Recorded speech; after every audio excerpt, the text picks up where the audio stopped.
Apa sih peer-to-peer lending? Apakah aman, beresiko, dan bagaimana potensi keuntungannya? Bagi kalian yang belum pernah berinvestasi di peer-to-peer lending, silakan nonton video ini sampai habis.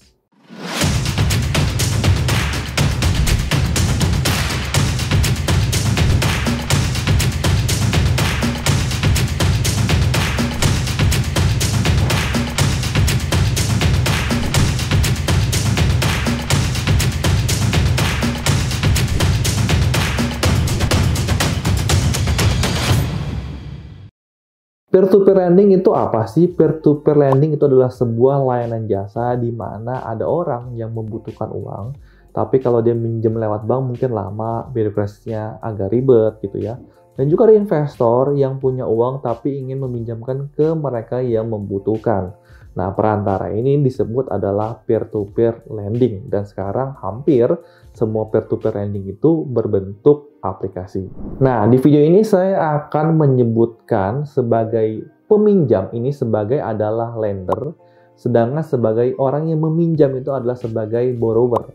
Nah, sisi kita hari ini adalah sebagai lender, orang yang meminjamkan uang, ya, atau orang yang berinvestasi, bukan orang yang butuh duit, tapi punya uang ingin menginvestasikan uangnya. BTW, peer-to-peer lending itu sendiri dibagi menjadi dua, yaitu peer-to-peer lending produktif dan juga peer-to-peer lending konsumtif. Pertama, saya akan ngomong dulu tentang yang produktif. Itu biasanya adalah berbentuk badan, yang mungkin CV, mungkin PT, di mana mereka sudah menerima kontrak kerja. Saya contoh misalkan kita sebagai subkontraktor sudah mendapatkan proyek untuk misalkan kerja top table di sebuah perusahaan gitu ya. Nah, potensi keuntungan saya mungkin sekitar 20%. Tapi saya nggak punya dananya, tapi saya udah punya kontraknya, udah berhasil mendapatkan kontrak. Tapi saya butuh belanja modal untuk bahan-bahan tersebut. Nah, oleh karena itu, mungkin saya harus pinjam duit. Tapi kalau pinjam ke bank, butuh jaminan, habis itu pencairannya lama. Jadi mereka yang cepat seperti apa? Lewat peer-to-peer lending. Jadi saya pinjam duit dari peer-to-peer lending, bunganya agak tinggi memang, tapi cepat. Nanti setelah proyeknya selesai, saya sudah dapat dananya, saya bisa balikin lagi ke si lender tersebut. Nah, di sini disebut namanya adalah peer-to-peer lending produktif. Yang kedua, kita bahas mengenai peer-to-peer lending konsumtif. Artinya, orang-orang yang nggak melek tentang finansial, ya, mungkin Gen Z, ya mungkin milenial, yang mereka pingin beli handphone, padahal mereka tidak butuhkan handphone itu. Belum saatnya ganti handphone, tapi keluar handphone baru, misalkan iPhone 13 Pro, ya. Dan mereka pingin, padahal gaji mereka mungkin baru gaji UMR gitu ya. Nggak punya uang gimana? Kalau pinjem bank ribet, kartu kredit nggak punya. Akhirnya mereka pinjem, itu pinjem ke pinjaman online atau pinjol. Ya, itu di peer-to-peer lending ini bunganya cukup tinggi, di atas 10%. Ya, di atas 10%. Jadi ini sangat tinggi sekali bunganya. Nah, bagi borrower atau peminjam pastinya sangat tinggi. Kebalikannya, bagi lender atau kita yang meminjamkan, bunganya juga tinggi. Jadi saya mau kasih tahu dulu, secara bunga itu lebih tinggi bunga peer-to-peer lending konsumtif daripada peer-to-peer lending produktif.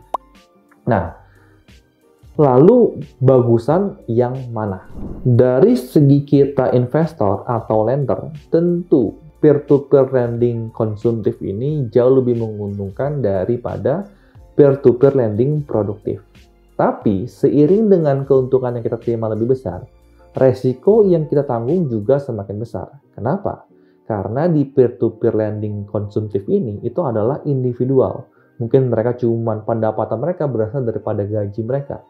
Tahu-tahu tiba-tiba gara-gara pandemi mereka di PHK, ya kan? Mereka tidak mendapatkan pendapatan, tapi mereka harus bayar cicilan ini. Kalau mereka tidak sanggup, artinya mereka bisa terjadi namanya gagal bayar. Otomatis investasi kalian mungkin jadi gagal juga. Lalu bagaimana dengan peer-to-peer lending produktif? Tentu bunganya pasti lebih rendah daripada peer-to-peer lending konsumtif. Tapi ya resikonya juga lebih kecil. Itu teorinya ya. Kalau saya nonton begitu banyak orang sharing tentang peer-to-peer lending, ya, sementara yang saya udah nonton sekitar 20 video, ya, ternyata peer-to-peer lending konsumtif itu ternyata pembalikannya ke investornya itu jauh lebih tepat waktu, lebih on time daripada peer-to-peer produktif yang tadi bilangnya resikonya lebih rendah. Dan juga mungkin mereka tujuannya untuk pekerjaan ya, untuk nambah modal untuk modal kerja mereka. Saya nggak tahu, tapi sudah banyak sekali nonton video kalau ternyata banyak terjadi yang gagal bayar atau telat bayar itu di peer-to-peer lending, justru malah yang di produktif. Dari segi hati nurani, tentu peer-to-peer lending konsumtif ini kurang bagus. Kenapa? Karena artinya ya orang-orang mereka yang tidak mampu malah diberikan uang agar mereka bisa beli barang-barang sebenarnya mereka tidak butuhkan. Sekaligus di video hari ini saya ingin menegaskan buat kalian yang uangnya pas-pasan, belum financial freedom, jangan beli barang yang kalian tidak butuhkan. Sekali lagi, jangan beli barang yang kalian tidak butuhkan. Banyak banget handphone yang saya inginkan, tapi saya sebenarnya tidak butuhkan. Sampai sekarang, saya masih menggunakan handphone iPhone 7 Plus yang mungkin sudah ketinggalan zaman. Tapi bagi saya, masih bisa saya pakai. Kenapa saya harus upgrade? Uang tersebut, saya terus investasikan. Saya juga punya satu handphone lagi, handphone Android. Ini udah Samsung Note 10. 20 saya nggak upgrade.